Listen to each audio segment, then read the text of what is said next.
날마다 나를 살리는 큐티 이성호 목사입니다. 오늘 큐티 본문은 마가복음 1장 12절에서 20절까지입니다. 오늘도 말씀으로 인도하시는 하나님 감사합니다. 나를 따라오너라는 주님의 음성을 듣기를 원합니다. 말씀해 주시옵소서. 듣겠습니다. 나를 따라오라고 말씀하시는 주님은 첫째로 시험을 이기고 승리하셨습니다. 12절과 13절입니다. 성령이 곧 예수를 광야로 몰아내신지라 광야에서 40일을 계시면서 사단에게 시험을 받으시며 들짐승과 함께 계시니 천사들이 수종들더라고 합니다. 이 복음서의 저자인 마가는 다른 복음서와 달리 예수님의 시험 장면을 아주 간략하게 묘사하고 있습니다. 마태와 누가는 예수님이 성령에 이끌려 시험을 받으러 가셨다고 기록하고 있는데 마가는 성령이 곧 예수를 광야로 몰아내셨다고 기록하고 있습니다. 여기 몰아내셨다는 원어는 에크발로라는 단어입니다. 이 의미는 내몰다는 강한 어조를 가진 단어입니다. 마가가 이렇게 표현한 이유는 예수님의 광야 행위 우연이나 선택이 아니라 하나님 나라의 공생애를 시작하기 위한 성령의 강력한 주권적 인도라는 필연적인 과정임을 강조하고 있는 것입니다. 그리고 다른 복음서에서 기록한 것 같이 예수님은 사단 마귀의 세 가지 시험을 하나님의 말씀으로 물리치셨습니다.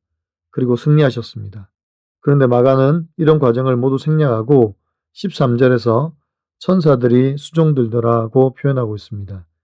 이것은 이미 사단 마귀의 모든 권세를 이기셨으므로 이제는 하나님의 보호 아래에 승리자로 서 계심을 선포하는 것입니다. 14절에서 광야의 시험을 이기고 승리하신 예수님은 다시 갈릴리로 돌아와 하나님의 복음을 전파하십니다. 그러면 그 복음의 메시지가 무엇입니까? 15절입니다. 이르시되 때가 찼고 하나님의 나라가 가까워왔으니 회개하고 복음을 믿으라 하시더라고 합니다. 예수님께서 전하신 복음의 메시지는 아주 단순하고 간략했습니다. 하나님의 나라가 가까이 왔으니 회개하고 복음을 믿으라는 것입니다. 이 복음이 바로 예수 그리스도이십니다. 시험을 이기고 승리하신 우리 주 예수 그리스도이십니다. 적용해 보세요. 내가 지금 받는 시험은 무엇입니까? 모든 시험을 이기신 예수님을 의지하고 있습니까? 오늘 내가 회개해야 할 것은 무엇입니까? 복음인 예수님 앞에 무릎을 꿇습니까? 나를 따라오너라 말씀하시는 주님은 둘째로 일상의 자리에서 우리를 부르십니다. 16절입니다. 갈릴리 해변으로 지나가시다가 시몬과 그 형제 안드레가 바다에 그물 던지는 것을 보시니 그들은 어부라고 합니다. 시몬과 그 형제 안드레가 바다에 그물을 던져 고기를 잡고 있습니다. 이 모습을 보신 예수님 먼저 그들을 찾아가셨습니다. 그리고 19절에서도 세베대의 두 아들 요한과 야고보가 그물을 깁는 것을 보시고 예수님이 그들을 찾아가셨습니다. 여기서 우리는 예수님의 행보를 주목해 봅니다. 예수님은 자기 일을 열심히 하고 있는 자들을 찾아가셨습니다. 제자들이 먼저 주님을 찾아간 것이 아니라 주님이 먼저 찾아가셨습니다. 그리고 그들을 부르셨습니다. 17절입니다. 예수께서 이르시되 나를 따라오라 내가 너희로 사람을 낚는 어부가 되게 하리라 하시니 라고 합니다. 오늘 본문에서 부르신 제자들은 모두 어부입니다. 그들은 갈릴리 호수에서 물고기를 잡아 생계를 이어가는 사람들입니다. 이들에게 예수님께서 새로운 정체성을 주십니다. 그것이 바로 사람을 낚는 어부라는 정체성입니다. 이제는 그들이 물고기를 낚는 어부로 살지 않고 사람을 낚는 어부로 살아가도록 사명을 주신 것입니다. 왜냐하면 물고기는 낚으면 죽지만 사람은 낚으면 살기 때문입니다. 18절과 20절입니다. 곧 그물을 버려두고 따르니라. 곧 부르시니 그 아버지 세베대를 품꾼들과 함께 배에 버려두고 예수를 따라가니라고 합니다. 예수님의 부르심을 받은 제자들은 먼저 자기의 생업을 뒤로하고 예수님을 따릅니다. 심지어 그들의 부모와 재산을 버려두고 예수님을 따라갑니다. 이것이 진정한 제자도입니다. 제자들이 그물을 버리고 부모와 재산을 버리고 예수님을 따를 수 있었던 이유는 나를 찾아오신 예수님이 이 세상 어느 것과도 비교할 수 없을 만큼 보배로우신 분이기 때문입니다. 여러분 어떻습니까? 나는 지금 무엇을 위해 그물을 던집니까? 물고기입니까? 사람입니까? 내가 주님을 위해 버려야 할 것은 무엇입니까?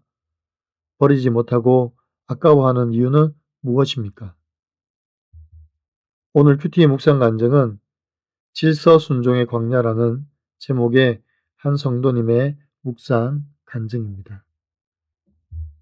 모태신앙인으로 1남 2녀 중 막내딸로 태어난 저는 고집세고 자기 주장이 강한 아이였습니다.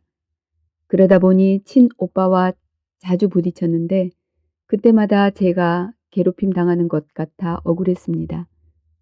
그런 피해 의식으로 저는 성인이 된 후 남녀 평등을 주장하며 남자를 은근히 무시했습니다. 하나님이 직장과 인간관계의 광야에서 질서에 순종하도록 훈련시키셨으나 저는 제 잘못을 깨닫지 못했습니다. 그러다 다정하고 순해 보이는 믿는 남편을 만나 결혼했습니다. 그런데 외아들인 남편은 결혼 후에도 부모님을 부양하며 저도 자신에게 맞춰주길 원했습니다. 그렇게 하나님은 또다시 저를 질서 순종의 광야로 내모셨습니다. 하지만 신혼 초부터 저는 남편에게 우리는 맞벌이 부부니까 집안일과 육아를 공평하게 나눠서 해야 한다고 주장했습니다. 남편이 집안일에 조금이라도 소홀하면 생색을 내며 남편을 힘들게 했습니다. 그리고 남편이 집안일을 도와준다고 말하면 이건 당연히 해야 하는 거지 도와주는 게 아니야 라고 했습니다. 그러자 하나님은 제가 회개하고 복음을 믿도록 지인을 통해 저를 믿는 믿음의 공동체로 부르셨습니다. 이후 구속사 말씀을 들으며 아내의 머리인 남편에게 순종하지 않는 것이 창조 질서를 거스리는 저의 질긴 죄임을 깨닫고 마침내 회개의 눈물을 쏟았습니다. 바로 적용하진 못해도 제가 죄인임이 인정되니 남편을 향한 미움과 생색이 줄어들고 가정에도 화평이 찾아왔습니다. 불순종의 악으로 지옥을 살 뻔한 저를 불러주셔서 질서에 순종하는 법을 배우게 하신 하나님께 감사드립니다. 그물을 버려두고 예수님을 따른 제자들처럼 저도 끝까지 훈련을 잘 받아 말씀에 순종하는 삶을 살길 소망합니다. 저의 적용은 남편에게 불순종한 일을 공동체에 고백하고 남편에게도 용서를 구하겠습니다. 친오빠에게 제 간증이 실린 큐티인을 전하며 질서에 불순종했던 모습을 나누겠습니다. 입니다. 사랑하는 성도 여러분, 예수님은 회당의 높은 자리가 아니라 여러분이 치열하게 그물을 던지고 있는 삶의 현장으로 찾아오셨습니다. 주님은 여러분의 손에 든 그물을 빼앗으러 오신 것이 아니라 그 그물에 물고기가 아니라 생명을 담아주기 위해 오셨습니다. 세상에 썩어 없어질 물고기만을 위해 여러분의 인생의 그물을 던지지 마십시오. 이제 나를 부르시는 그 보배로운 음성 앞에 즉각적인 순종으로 나아가기를 원합니다. 내가 가진 배와 그물, 그리고 익숙한 모든 것을 뒤로하고 주님을 따를 때 비로소 우리는 나만을 위해 사는 어부가 아니라 영혼을 살리는 주님의 제자로 다시 태어나게 될 줄 믿습니다. 오늘도 나를 부르셔서 사람을 낚는 어부, 영혼 구원의 사명자로 부르시는 하나님께 감사와 찬양을 드리는 저와 여러분의 삶이 되기를 간절히 소원합니다. 기도드립니다. 사랑하는 주님, 사단 마귀의 모든 시험과 권세를 이기시고 승리하신 주님을 찬양합니다. 우리 주님이 모든 제약의 권세를 이기시고 승리하신 것처럼 우리도 날마다 삶 속에서 시험과 유혹을 이길 수 있도록 성령께서 인도하여 주시옵소서. 오늘 삶의 고난함과 피곤함으로 일상을 살아가고 있는 제자들을 찾아주셨던 것처럼 우리에게도 찾아와 주시옵소서. 그래서 우리를 불러주시고 주님이 주시는 사명을 감당할 수 있는 제자로 삼아 주시옵소서. 주께서 우리를 부르실 때 제자들과 같이 뒤를 돌아보지 않고 순종함으로 따르는 저희가 되기를 소원합니다. 우리가 주님을 따르기로 결단할 때 우리를 부르신 그분이 세상 그 무엇보다 보배로운 분임을 평생토록 경험하게 도와 주시옵소서. 또한 주께서 우리 부모도, 우리 가족도, 우리 자녀도 인도하실 줄 믿고 순종하며 가게 도와 주시옵소서. 우리를 부르시고 새롭게 하실 우리 주 예수 그리스도의 이름으로 감사하며 기도하옵나이다. 아멘.